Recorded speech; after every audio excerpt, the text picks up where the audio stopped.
It is 8:40 on KLBJ Radio. Time now for our weekly visit with Stratfor.com. With us today, Dr. George Friedman of Stratfor. Dr. Friedman, welcome back to KLBJ. Good to be back.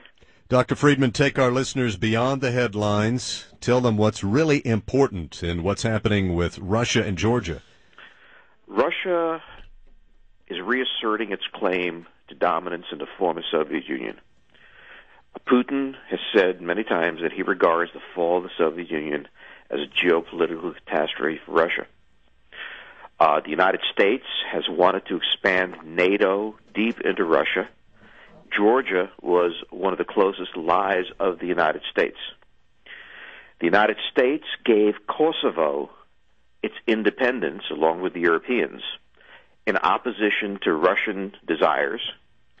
The Russians made it very clear that if Kosovo is given independence, it reserves the right to redraw the map of countries like Georgia, and it did.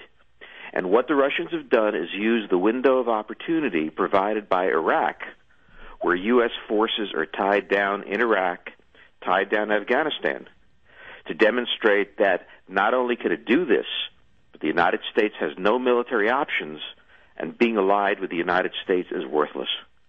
If we were not in those two theaters, would we be providing military help to Georgia? If we were not in those two theaters, the Russians, I suspect, would not have done this. Okay. I mean, that's the important part. Why did Georgia initiate this? That's the big mystery. Remember, there are several hundred American advisors, several thousand American contractors in Georgia. The attack on Thursday night was clearly, carefully planned. There is no way the United States did not know that attack was being planned.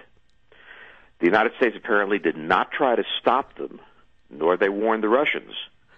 Apparently, either the Americans are unaware that the Russians were on the other side of the border, standing by and waiting. But whatever they did, they allowed the Georgians to walk into a trap. The Russians came across the border within hours, defeated the Georgians, and are now demanding personnel changes in Georgia so that the close friend of the United States, Saakashvili, should step down.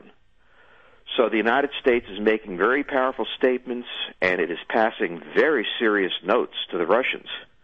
But the fact of the matter is that as of this moment, and I don't see how we can do anything, the United States has no options.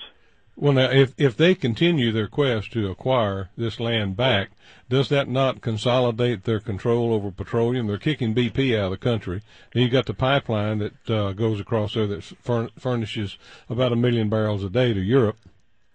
Well, it certainly is going to be significant, but even more significant, every other country in the former Soviet Union that feels that the guarantees from the United States will counterbalance the Russians is reconsidering their position, including countries like Ukraine, the Baltics, Kazakhstan, that is a major energy producer.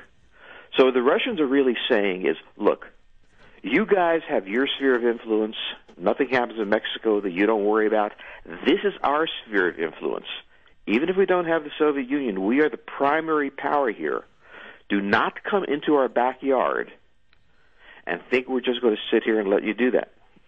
Dr. George Friedman is with us from Stratfor.com. We call it the weekly KLBJ Intelligence Update. There's much more to cover. On a Monday morning, Mark and Sergeant Sam as we continue our visit with Dr. George Friedman of Stratfor.com. It's our weekly intelligence update. Dr. Friedman, do you know if any of those Americans have been killed in Georgia?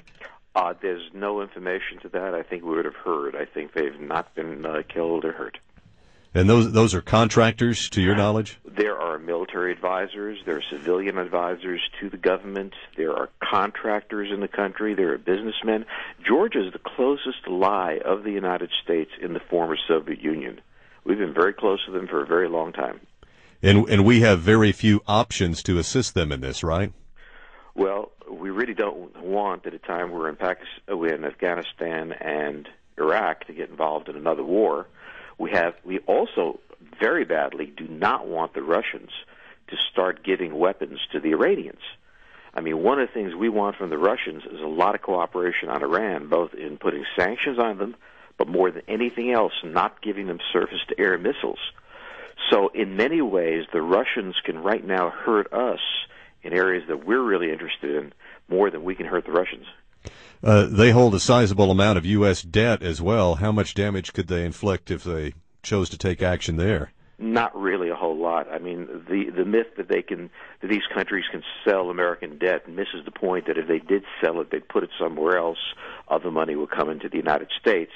Plus, the American market, it's hard for Americans to believe with the headlines, is still the largest and most secure market for these countries to put their money.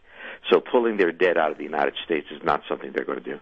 Oil is down quite a bit since July. How is that affecting the geopolitical outlook? Well, it's certainly easing the pressure on the global economy. At 145, we were worried that the global economy was just going to break, that we were going to move into a global recession. At below 120, the global economy can pretty much handle the price. One of the things is that a country like Saudi Arabia, which didn't need the money but wanted the long-term health of the market, is kind of happy to see the price go down a bit.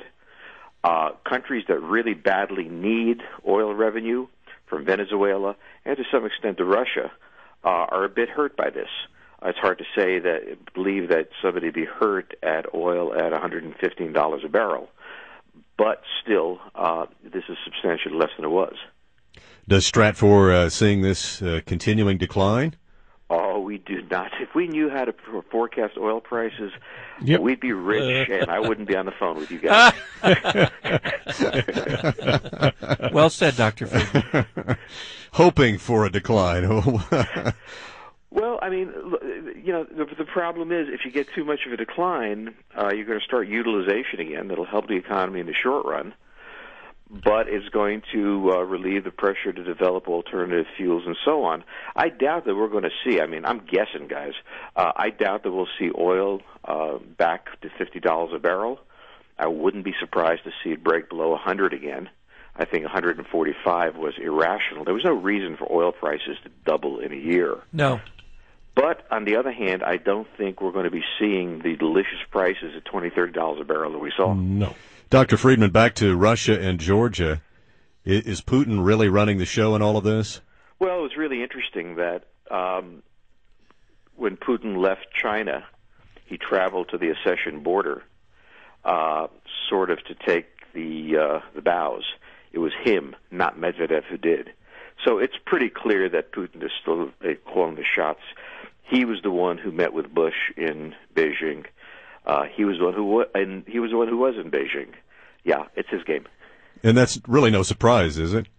No, I don't even think the Russians tried to hide it. The Constitution said that he could not continue as president. The Constitution did not say that he couldn't continue as prime minister. And it also didn't say that Medvedev wouldn't keep his mouth shut and let Putin be president. Dr. Friedman, thanks so much. Have a great week, sir. You take care.